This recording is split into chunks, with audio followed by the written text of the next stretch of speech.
नमस्कार, मैं हूं शंकर और स्वागत है आज के इस नए पॉडकास्ट में।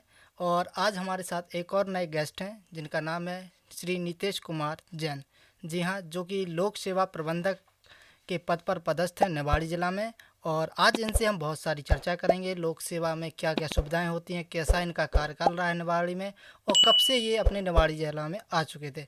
तो सर, बहुत बहुत स्वागत है आपका। धन्यवाद धन्यवाद। तो सर, कैसा लग रहा है आपको आज यहाँ पे? अच्छा लग रहा है, आपने मुझे बुलाया। आज हम रूबरू होंगे और आपके सवालों का जवाब भी देंगे। जी।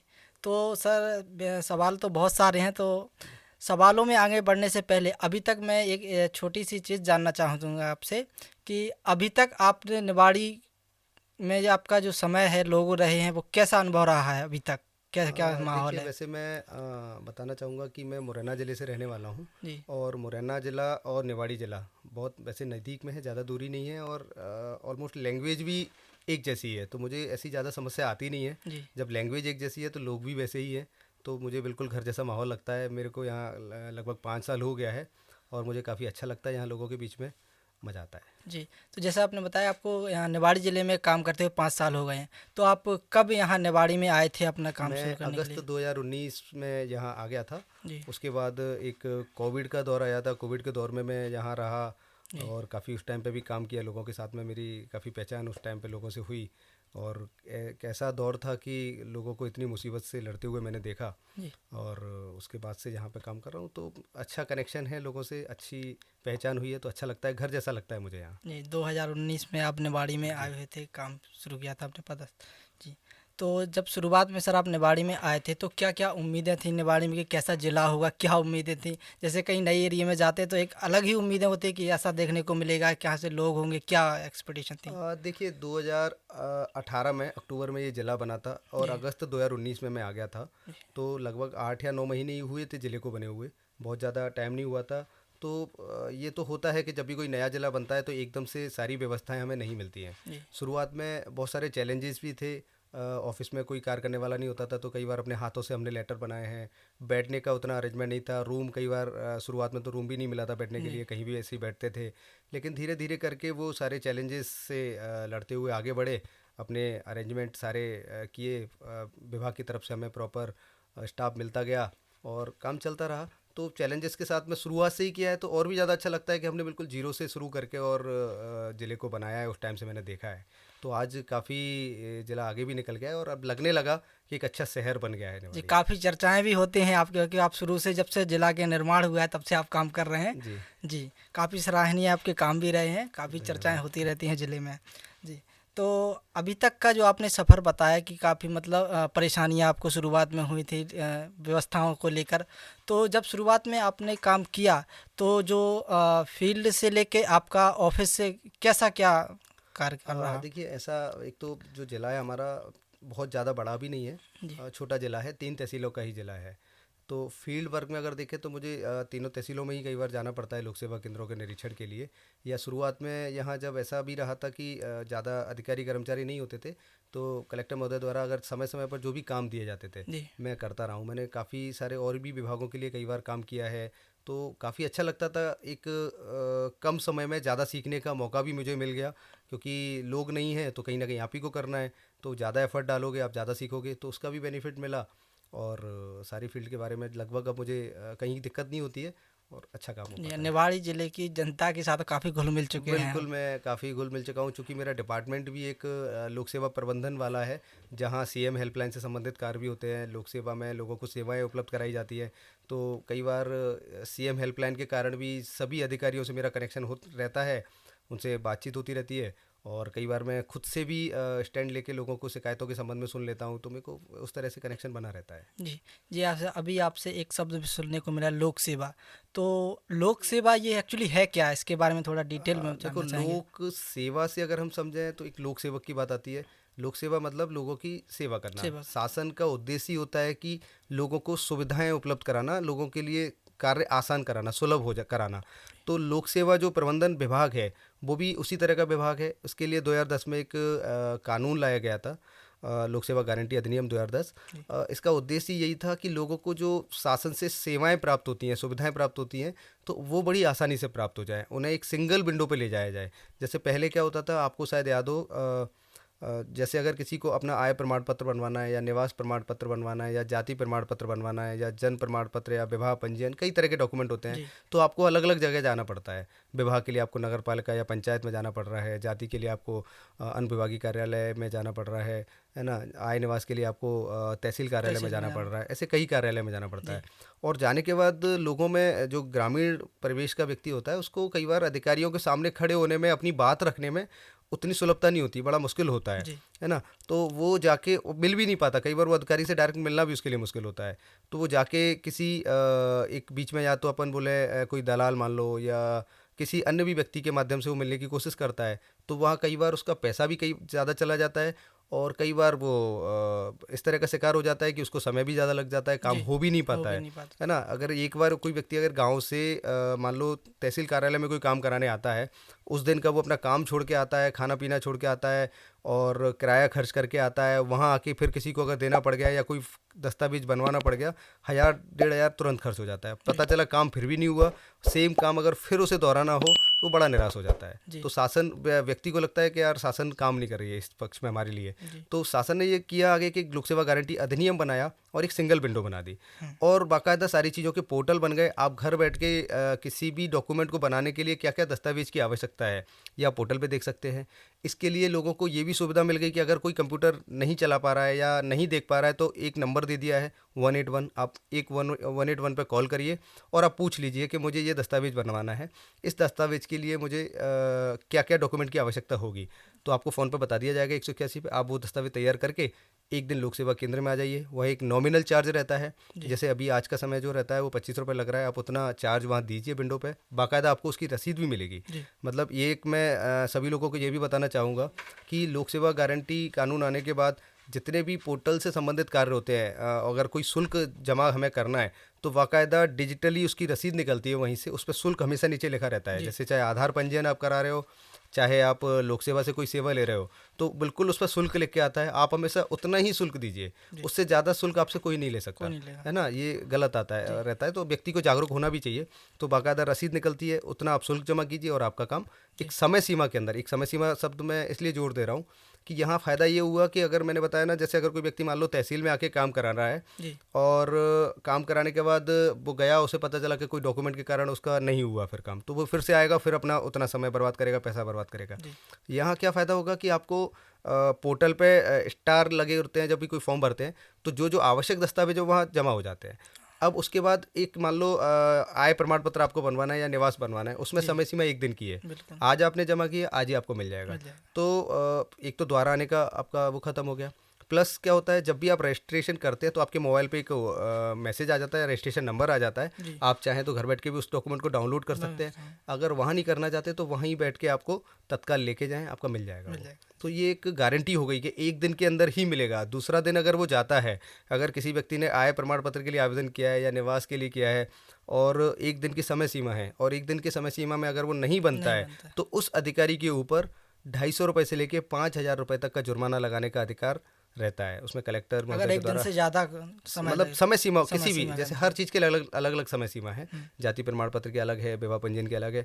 किसी भी दस्तावेज के लिए जो समय सीमा निर्धारित शासन से की गई है, अगर समय सीमा से ऊपर जाके कोई डॉक्यूमेंट बनाता है तो जुर्माना लगाया जा सकता है। जी।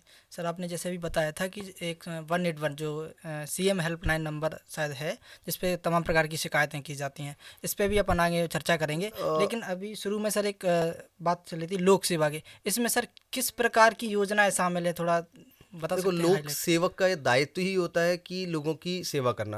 हाँ। जैसे ही नाम से समझ आ रहा है लोक सेवा, तो लोगों की सेवा करना है ना, दायित्व ही होता है। सेवाओं की बात हुई, मैंने जैसे बताया कि ये जितने भी शासन से संबंधित दस्तावेज हुए या शासन से संबंधित कोई भी अप्रूवल हुए, वो सारे इसमें आ गए। ये लोक सेवा, मतलब जो भी लोक सेवा में शासन आ गए। की योजनाएं हैं हाँ, ये सारे इसके अंतर्गत अधिनियमित हो गई, अधिनियम या है। है ना, गारंटी कानून बन गया और समय जी। सीमा निर्धारित हो गई। उतने समय सीमा के अंदर वो सेवा आपको मिलेगी। तो ये लोक सेवा इसलिए आया है। खास तौर पे नगरीय हो गया, ग्रामीण क्षेत्र के दोनों सारे तरह से। पूरा पूरा जिला प्रशासन के जितने भी लगभग सेवाएं हैं, जी। अभी अगर देखा जाए तो 500 से ज़्यादा सेवाएं हैं अधिनियमित की जा चुकी हैं। जी। और शासन समय समय पर जैसे ही सेवा अगर ऑनलाइन होने के लायक होती है तो उसको अधिनियमित करके लोक सेवा गारंटी कानून में जोड़ दिया जाता है। शुरुआत में जब ये शुरू हुआ था तब केवल 45 सेवाएं थी। आज देखा जाए तो 600 सेवाएं हो गई। तो ये सेवाएं धीरे धीरे बढ़ती जा रही हैं और शासन स्तर से इसको बढ़ावा देने के लिए लगातार प्रयास किया जा रहा है। जी सर, अब आगे की सवाल की ओर बढ़ते हैं। अभी आपने एक जिक्र किया था 181 181 सीएम हेल्पलाइन नंबर। ये हेल्पलाइन नंबर क्यों शासन ने निकाला है, उसका क्या मुख्य उद्देश्य रहा है? देखिए क्या होता है, अलग अलग जगह अगर हम देखें तो टोल फ्री नंबर अलग अलग होते हैं, जी। है ना। आप सोचते हैं जैसे कई नंबर आपको याद भी होंगे कि 100 नंबर से पुलिस आ जाती है, या जी। 101 नंबर हुआ, 108 नंबर हुआ, 181 हुआ। इसको सारे नंबर को मध्य प्रदेश में मर्ज करके एक नंबर बना दिया गया, 181। 181। आपको किसी भी विभाग की कोई भी सेवा चाहिए, आप 181 पे कॉल करिए। सारे नंबर के लिए आपका एक ही नंबर हो, याद रखो। यहाँ आपको तक कि कोई मतलब पुलिस भी बुलाना चाहते हो 181 पे कॉल कर करके पुलिस लीजिए। बुला लेते मैं वही कह रहा हूँ, इससे सुविधा ये हो गई कि आपको 10 तरह के टोल फ्री नंबर याद करने की जरूरत नहीं है। लोग भूल सकते हैं, बिल्कुल भूल जी। सकते हैं कि हमें एम्बुलेंस किससे बुलानी है, फायर ब्रिगेड किससे बुलाना है, पुलिस किससे बुलाना है। ये डाउट होगा कि नंबर याद नहीं रहेगा। आपको एक नंबर याद तो रहेगा, बिल्कुल, 181। आप 181 181 पे करिए, आपकी सारी सेवाएं वहीं मिल रही हैं। जी। तो ये पूरा अच्छा कर दिया सभी गया है। समस्याओं का हल एक ही 181 समाधान कर है। दिया। यस। जी। तो सीएम हेल्पलाइन पे सर किस किस प्रकार की सहायता, मतलब व्यक्तिगत हो जाती है, सामाजिक हो जाती है, प्रशासनिक हो जाती है, किस किस प्रकार से सब तरह सहायता? की सेवाएं, मैं कह रहा हूँ कि इसमें अगर आप व्यक्तिगत भी आप शिकायत कर सकते हैं, किसी अधिकारी से आपको परेशानी जी। है ना, तो आप उसकी भी शिकायत कर सकते हैं। आपको ऐसा लग रहा है कि मेरा पड़ोसी मेरी क्षेत्र का अतिक्रमण कर रहा है, राजस्व से संबंधित मामला है, अतिक्रमण की आप शिकायत करिए। जी। राजस्व अधिकारी जो उसके लिए रहते हैं चयनित, वो उसको मुक्त कराएंगे, है ना। या आपको कोई सामाजिक गतिविधि के बारे में अपनी सलाह देनी है सलाह देनी तो है। आप वहाँ वो भी दे सकते हैं, जी। जो शासन स्तर तक आपकी सलाह भी पहुँच जाती है। तो आप किसी भी स्तर की शिकायत कर सकते हैं, आपकी सभी समस्याओं का समाधान होगा वहाँ। सर अभी जो सीएम हेल्पलाइन की बात चल रही है, तो जो शिकायत दर्ज कराने के बाद किस तरह से उसका निराकरण किया जाता है, क्या प्रक्रिया होती है जिससे? देखिए इसका शिकायत- एक जो मैकेनिज्म रहता है वो ऐसा है कि सीएम हेल्पलाइन पे एक कॉल सेंटर भोपाल में अभी बनाया गया था पहले, जी। है ना। लगभग 600 लोग वहाँ पे काम करते हैं। हम लोगों को ट्रेनिंग के लिए जब ले जाते हैं तो वहाँ दिखाते भी है कि सीएम हेल्पलाइन का कॉल सेंटर कैसा होता है। तो वहाँ जैसे ही हम प्रदेश के किसी भी जगह से बैठ के 181 नंबर डायल करते हैं, आपका कॉल वहाँ जाता है और जी। वहाँ कॉल रिसीव करके पूछा जाता है आपका नाम क्या है और आपको क्या समस्या है।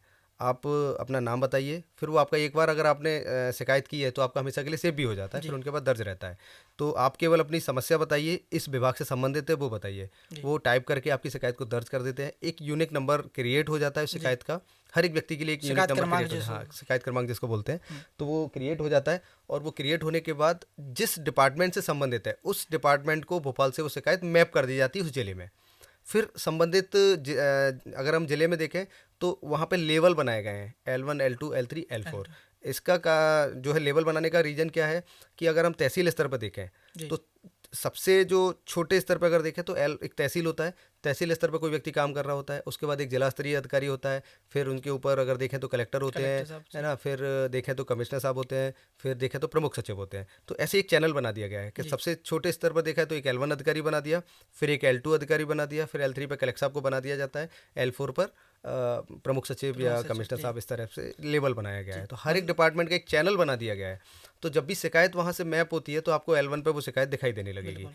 यानी कि आपके क्षेत्र में आ जाएगी। जो L1 अधिकारी है जी। वो उसको समस्या के निराकरण के लिए व्यक्ति से बात करेगा कि भाई आपकी क्या समस्या है। अब इससे फ़ायदा क्या हुआ कि एक छोटे स्तर पर शिकायत आ गई, वहाँ एक सिंगल अधिकारी है और वो सिंगल व्यक्ति उस क्षेत्र एरिया का ही है ना, उस एरिया का, वो उससे बात कर रहा है, उसको पता पा रहा जी। है, तो वो आपस में मिलके भी एक दूसरे से समस्याओं का समाधान कर सकते हैं। तो वहाँ जैसे ही अगर व्यक्ति की समस्या का समाधान हो जाता है तो अपनी सहमति दर्ज करा के बंद करा देता है। जी। अगर समस्या का समाधान L1 अधिकारी नहीं करता है, कई बार ऐसा होता है कि L1 अधिकारी कोई ऐसा पड़ गया जो रुचि नहीं ले रहा काम में, संतुष्ट नहीं हो पा रहा है वो अपनी या समस्या से। शिकायतकर्ता को संतुष्टि नहीं कर पा रहा, उसका निराकरण नहीं करा पा रहा है, तो वो क्या करेगा, उस शिकायत को L2 लेवल पे चली जाएगी। फिर ये शासन का जो मैकेनिज्म है वो L2 पे चली जाए, L2 यानी कि जिला स्तर पे चली जाएगी। जिला स्तर का जो अधिकारी होगा उस विभाग का, वो उसकी समीक्षा करेगा, L1 वाले से पूछेगा कि भाई आपने क्यों नहीं निराकरण कराया, जी। है ना। फिर अगर जिला स्तर का अधिकारी भी उसमें कुछ नहीं कर पा रहा है तो फिर हमारे हेल्थ ज़िले के जो रिकॉर्ड। मुखिया कलेक्टर होते हैं जी। तो उनके पास वो शिकायत जाएगी। वो उस शिकायत को जिला स्तर अधिकारी से पूछेंगे, L1 अधिकारी से पूछेंगे क्यों नहीं क्यों निराकरण नहीं हुआ है? है। अगर वाकई में निराकरण होने लायक है तो वो कार्रवाई भी करते हैं। जी। हम ऐसा भी होता है कि L1 अधिकारी द्वारा कोई काम नहीं कराया जा रहा है तो जी। बाकायदा उस पर कार्रवाई भी कलेक्टर महोदय द्वारा होती रहती है। समय समय पर नोटिस हाँ, जो वोटिस चलता है। वन अधिकारी जो होते हैं वो कर सकते हैं, लेकिन किसी कारण नहीं नहीं करी है। किया या रुचि नहीं हाँ, लीगी या कोई लालच में नहीं किया नहीं काम तो किया, वो फिर कार्रवाई होती है उस कार्रवाई पर। होती है और प्रशासनिक अगर द्वारा जो। वहाँ से भी वो शिकायत आगे निकल जाती है तो फिर ऊपर से फिर पत्राचार शुरू हो जाता है कि भाई शिकायत का निराकरण आप कराइए, जल्दी से जल्दी जी। क्यों नहीं हो पा रहा है। कई बार इसमें ऐसी भी शिकायतें होती हैं जो गलत पाई जाती है या झूठी पाई जाती है तो उनको फिर उस तरीके से डील किया जाता जी। है। सर, सीएम हेल्पलाइन में जैसे बहुत सभी तरह की शिकायतें दर्ज कराई जाती हैं, तो स्पेशली आपकी उसमें क्या भूमिका रहती है, क्या कार्यशैली रहती है, इसके बारे में थोड़ा विस्तार से बताइए। देखिए जैसे हर चीज़ के लिए एक डिपार्टमेंट होता जी। है ना, एक डिपार्टमेंट उस चीज़ को डील करता है। तो सबसे पहले तो मैं बताऊं कि सीएम हेल्पलाइन है जो लोक सेवा प्रबंधन विभाग से संचालित जी। है ना। मतलब इसका जो अगर जो पूरा सिस्टम है, चयन सिस्टम है, वो भोपाल से संचालित हो रही है, लेकिन लोक सेवा प्रबंधन विभाग डील कर रहा है। अगर ज़िले में किसी भी अधिकारी को, जितने भी L1 होंगे या जितने भी L2 होंगे जी। या L3 होंगे, जिनको भी कोई प्रॉब्लम आ रही है जिले स्तर पर, तो जी। उनके निराकरण के लिए हम लोग बैठे हुए हैं, है ना। वो हमें बता देंगे कि हमारी आईडी पे ये दिक्कत आ रही है, हमारे पोर्टल पे दिक्कत आ रही है, जी। हम अपने डिपार्टमेंट में लिख के या बात करके उसको ठीक करा देते हैं। तो जी। एक तो हमारा ये हो जाता है हाँ। इसमें काम। दूसरा रहता है कि कभी भी कोई शिकायत कहीं से जैसे आई, थोड़ा सा डीप में जाके बताता हूँ कि जैसे कोई शिकायत किसी ने दर्ज कराई भोपाल, और जब उनने बात करने में उस शिकायत को समझने में गलती कर ली, वो शिकायत जनपद में जाना चाहिए थी लेकिन गलती से राजस्व में दर्ज कर दी। अब जी। वो L1 अधिकारी किसके पास आ गई? राजस्व के पास। उसके बाद अब राजस्व अधिकारी उसका निराकरण मान लो नहीं कर सकता, करना किसको है? जनपद सीओ जनपद को। से हुआ। तो वो क्या होगा उसमें कि राजस्व अधिकारी उस शिकायत को मैप कर देगा, मतलब ट्रांसफ़र कर देंगे कि ये शिकायत चूंकि जनपद क्षेत्र की है, उनसे संबंधित है, वहीं से निराकरण होगा, जी। तो वो शिकायत ट्रांसफ़र हो जाएगी। ट्रांसफर करते लेकिन हैं। डायरेक्ट उनके करने से ट्रांसफ़र होगी नहीं। वो क्या होगा, वो शिकायत मेरे पास आएगी पहले जी। कि उन्होंने जो स्थानांतरण किया है वो कहीं ऐसा तो नहीं कि अपनी शिकायतों की संख्या कम करने के चक्कर में दूसरे को डाल दिए। तो वो मेरे स्तर पे आके मैं परीक्षण कर लूँगा कि हाँ हाँ, ये सही सही है। डाल रहे हैं, तो जी। हम उसको फिर आगे भेज देते हैं, फिर जी। उनके द्वारा उसका निराकरण कराते हैं। तो एक भूमिका ये रहती है। तीसरा, हम लोग आईडी पासवर्ड रीसेट करना या पोर्टल से संबंधित चूँकि सारे काम हैं, लोक सेवा का काम हुआ या सीएम हेल्पलाइन का हुआ, ये सब पोर्टल के काम है। तो टेक्निकली कई बार कुछ ना कुछ एरर आती है, या लोग कोई जैसे कोई व्यक्ति नया सेवा में आया है, उसको सीएम हेल्पलाइन का पोर्टल चलाना नहीं आता है, तो ये सारी ट्रेनिंग कराना, ये सारे काम हमारे रहते हैं। जी। सीएम हेल्पलाइन में सब चीज़। पोर्टल से संबंधित सारे हो जाते सीएम सर हेल्पलाइन में जो अभी आपने इतनी सारी जानकारी हमें दी, इसमें सर आपसे संबंधित भी शिकायतें आती होंगी, जाहिर सी बात है। बिल्कुल आती हैं। देखो हर व्यक्ति को यहाँ पे एक दूसरे व्यक्ति की शिकायत करने का अधिकार है ना। जहाँ भी व्यक्ति किसी व्यक्ति से संतुष्ट नहीं होता तो वो अपनी शिकायत रख सकता है ना। हम चूंकि लोक सेवा में आए हैं, लोक सेवक बन के आए हैं, तो हमारा दायित्व है किसी की मदद करना। और कोई व्यक्ति अगर हमारी मैं मदद करने की इच्छा भी रखता हूँ मान लो, और मैं मदद कर भी रहा हूँ, लेकिन सामने वाला संतुष्ट नहीं हो रहा है, तो मतलब मेरी मदद नहीं हुई, है ना। मदद तो तभी मानी जाएगी जब मैंने की और सामने वाला संतुष्ट हो गया, यानी कि यहाँ पूरा काम हो गया। जी। अब मैंने कि सामने वाला संतुष्ट ही नहीं हुआ, यानी कि मेरी मदद ठीक नहीं है, नहीं है। है ना। तो बिल्कुल वो शिकायत करने का उसका अधिकार है, वो शिकायत करेगा, मैं उसको शिकायत फिर सुनूंगा, फिर उसको किसी भी तरह से सेटिस्फाई करके उसका काम कराएंगे और बंद कराएंगे। तो हम जी। लोग बिल्कुल लगातार ये करते रहते हैं। अच्छी बात है कि ज़िला हमारा जो है सीएम हेल्पलाइन में हमेशा टॉप पे आता है। हम लोग हमेशा रैंक अपनी मेंटेन। उसमें क्या होता है, हर महीने सीएम हेल्पलाइन की ग्रेडिंग मध्य प्रदेश शासन से जारी होती है, जी। जहां अच्छा कार्य करने वाले उसकी परसेंटेज कैटेगरी की डिसाइड की गई है कि स्कोरिंग होती है कि किस कैटेगरी में कितना स्कोर मिलेगा। तो हम लोग स्कोरिंग हमारी काफ़ी अच्छी रहती है, हम लोग ज़्यादा से ज़्यादा शिकायतों का निराकरण करा भी पाते हैं, और जिसके कारण जिला हमेशा टॉप पे रहता है। तो हम लोग ये प्रयास करा के कैसे भी करके उसको टॉप पे लाने का प्रयास करते हैं हर बार। बहुत बहुत कॉन्ग्रेचुलेसन सर कि आप धन्यवाद। लोगों के सहयोग से यह सब होता है। लेकिन सर अभी आपने जो बताया कि जिला टॉप पे रहता है, लेकिन अभी जैसे कहीं पे हम लोग ग्रामीण क्षेत्र में जाते हैं तो लोगों का आज भी कहना होता है कि कुछ लोगों का कि 181 पे लगाने से मेरा समस्या का निराकरण नहीं हुआ है या कोई सुनता नहीं है। देखिए मैं जैसे ऐसे बताऊँ, भी लोग होते हैं कई। एक परिवार में जब 10 लोग होते हैं तो 10 लोगों को एक साथ संतुष्ट नहीं किया जा सकता। जी। मतलब टू बी प्रैक्टिकल मैं बता रहा हूँ, हाँ। तो कई बार एक ना एक असंतुष्ट रह ही जाता है। चूँकि जिला एक बहुत बड़ा रहता है, इसमें लाखों की पॉपुलेशन होती जी। है ना। हर व्यक्ति जो चाहता है वो उसे मिल जाए, वो आसान नहीं पॉसिबल है नहीं ना। होता। हर व्यक्ति चाहता है मेरा बीपीएल बन जाए, हम्म, लेकिन हर व्यक्ति का बीपीएल नहीं बन सकता है। हर व्यक्ति चाहता है मुझे शासकीय पट्टा मिल जाए, नहीं मिल सकता। हर व्यक्ति चाहता है मुझे राशन मिल जाए, नहीं मिल सकता अगर वो पात्रता में नहीं जी आता। अगर वो चाहता, हर व्यक्ति चाहता है मुझे आयुष्मान मिल जाए, पात्र नहीं है तो नहीं मिलेगा। तो हर चीज़ के लिए एक पात्रता की श्रेणी बनाई गई है। अगर आप पात्र हो जी तो आपको बिल्कुल मिलेगी वो सेवा, अगर आप पात्र नहीं हो तो वो फिर हमेशा असंतुष्टि रहेगा। तो जो व्यक्ति ऐसा बोलते हैं कि मेरे को 181 से समाधान नहीं नहीं हुआ, हुआ है। तो कहीं ना कहीं उसका रीजन यही होता है। देखो, शासन में जितनी भी चीज़ें चलती है सब लिखित में चलती है। जी अगर किसी की शिकायत को बंद भी कराया जा रहा है तो रिटर्न में बिल्कुल जवाब दिया जा रहा है कि आप अपात्र हैं, इसलिए आपकी शिकायत को बंद कर बंद रहे किया हैं, जा रहा है। है ना। तो इसके लिए आपको एक अपीलीय एक चैनल होता है कि आप इसके लिए जाके हायर अथॉरिटी पे जाके कंप्लेन कर सकते हैं कि मेरे को उन्होंने नहीं किया। हायर अथॉरिटी का काम होता है वो आपकी, जिसने व्यक्ति ने जवाब डाला कि ये अपात्र है, उसकी चेकिंग हो जाएगी। अगर जांच में पाया जाता है वाकई में अपात्र है, तो भाई हायर अथॉरिटी भी पात्र नहीं कर सकती ना। तो वो जी कैटेगरी है, तो वो असंतुष्टि हमेशा रहेगी, और ये तो एक सिस्टम ही है जो लगातार चलता रहता है। जी, कई चलता केस ऐसे आए हैं कि जिन्होंने शिकायत वापस उन्होंने स्वयं ना ली, लेकिन पता चला जब उन्होंने अपडेट चेक किया तो उनकी शिकायत बंद पाई गई। जैसे मैंने बताया ना कि फोर्स क्लोज का एक सिस्टम रहता है कई बार, हाँ कि क्या होता है कि अगर किसी व्यक्ति जो बिल्कुल पात्र नहीं है किसी चीज़ के लिए जी और वो ज़बरदस्ती कर रहा है, कर रहा है। डिमांड ऐसी कर रहा है कि नहीं मुझे ये चाहिए, चाहिए जैसे चाहिए। आवास के लिए पात्र बहुत सारे लोग नहीं होते, जी जबकि लोगों को लगता है यार आवास में तो मुझे आवास मुझे भी मिल जाए, है ना। और वो पात्र ही नहीं है तो कैसे दोगे आप। तो उसकी वो डिमांड कर रहा है, लेकिन गलत डिमांड कर रहा है। भाई आप पात्र नहीं हो, उस कैटेगरी में नहीं आते हो, आपको जी कैसे मिल जाएगा। तो ऐसी शिकायत को फिर मजबूरी में जाके फिर डिमांड क्लोज कराना पड़ जाती है, बंद कराना पड़ती है, क्योंकि वो शिकायत डली भी रहेगी तो भी आज, अगर वो आज पात्र नहीं है तो कल भी नहीं होगा, जाहिर सी बात है। और कल नहीं होगा तो परसों भी नहीं होगा। जी अपात्र तो अपात्र ही होता है। तो फिर उसको बंद करा दिया जाता है कि भाई आपकी शिकायत का कोई औचित्य ही नहीं है, आप ऐसी मांग कर रहे हो जो पूरी हो नहीं हो ही नहीं सकती, कभी सकती। नहीं हो सकती। तो ऐसी शिकायतें बंद हो अभी जाती हैं। सर जैसे आपने कहा कि लोग कुछ ऐसी डिमांड करते हैं जो पॉसिबल नहीं है, तो अभी आप निवाड़ी में एक चीज़ चल रही है अपना कि ओरछा जो अपना क्षेत्र है, वहाँ पे कई ऐसी प्रशासनिक शासकीय ज़मीन है जिस पे लोग कब्जा किए हुए हैं। उसमें लोग गरीब तबके के भी लोग हैं। तो कुछ ऐसे केस हुए हैं जो आप तक आए हैं लोक सेवा से संबंधित, मतलब सीएम हेल्पलाइन में कुछ ऐसे केस आए देखो, हैं? जो अतिक्रमण की शिकायतें आती हैं, हर महीने आती हैं। अतिक्रमण की शिकायतों पे अभी राजस्व सर अधिकारियों द्वारा समय समय पर डीएम सर डिसीजन मतलब लेके, एसडीएम सर देखते थे जो। बिल्कुल देखते हैं, डिसीजन लिए जाते हैं। अतिक्रमण खाली भी कराए जाते हैं। आपको अभी सुनने में भी आया होगा कि काफ़ी अतिक्रमणों पे, बड़ी बड़ी अतिक्रमणों पर कार्रवाई हुई है। हाँ तो लगातार चलता रहता है, ये तो एक प्रशासन का काम है। देखो, अगर ऐसा होता कि सारी चीज़ें, बुराइयां एक दिन में मिट जाए, तो फिर कल किसकी ज़रूरत पड़ेगी। सही बात। ये तो कंटिन्यूस चलती रहती है।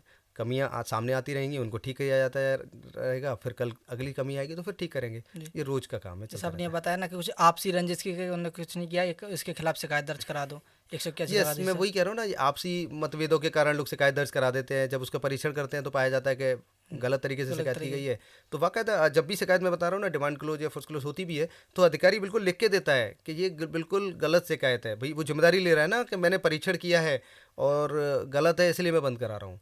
तो ऐसा नहीं है, जिम्मेदारी हर व्यक्ति की तय है। किसी भी व्यक्ति की शिकायत को ऐसे ही नकार नहीं दिया जाता। जी एक व्यक्ति जिम्मेदारी लेता है उस चीज़ की, है ना। तो बिल्कुल रहता है वो, हर शिकायत को महत्व दिया जाता है यहाँ पे।